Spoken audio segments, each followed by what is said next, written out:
Hunting, trapping, and fishing are some of the traditional occupations in Hollowater, a First Nations community in Manitoba. Passing down these traditional occupations from the elderly to the youth has proven to be difficult over the years, owing to several challenges that the youth are confronted with in pursuing these occupations. Some community members in the fishing occupation share their concerns on some of these challenges. Come on me. You gotta have a little bit of fishing experience in order to get a license. So you'd have to purchase a quota, have to purchase a boat and motor, have to purchase the nets, the anchors. They call it CDF helps you. Helps you out. Every time you fish, you pay 25% to them, which is good. They help you a lot too. But some guys that go and sell their fish, some places they don't pay the CDF, and that makes it bad. That's the same with freshwater now. It's like a monopoly. They have the rights to market their fish.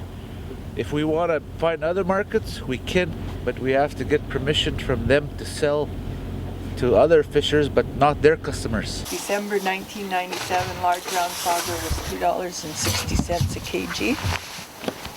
February 2014, it was $2.62 a kg. 2 cents in, 17 years? Could it be one of the reasons why the youth are deterred from getting into fishing? Because it doesn't seem to pay much, but it should supposed to. Yeah, you have to love it. That's why you have to have a passion for it, because otherwise if you're not, that's very defeating. To motivate and reignite the youth's interest in traditional occupations, Hollowater has developed an initiative called On the Land. Gabriel Hall is the coordinator for the program. It's an on-the-land program. It's in the school. We developed it a few years back, probably now 14 years ago. It started out, the Aboriginal Healing Foundation had sent us a grant, federal funded, through the Community Holistic Circle Healing. And one of the directions that the elders wanted to take was to start to get people in touch with on-the-land programs, with wilderness programs, and bridging that gap between the youth and the elders. Perfect way to do that, so that the elders can pass on the knowledge that recognize it, and said, well, we're going to continue it on and run it out of the school. So that's where I am now. And on any given year, the 10-month time, last year I took about 1,850 youth out on the land, and that's everything from hunting, trapping, fishing, snowshoeing, all different, everything to do with getting them outdoors, getting out on the land, and then to do it safely, teaching them how some of the risks that are out there. There's always risk when you come out into the wilderness.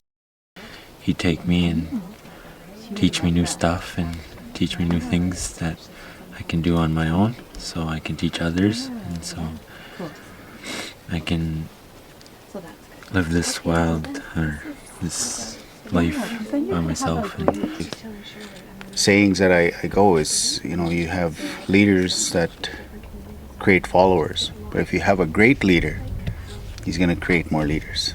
So that's kind of the thing to live that I live by when I teach the youth, is not to do it for them.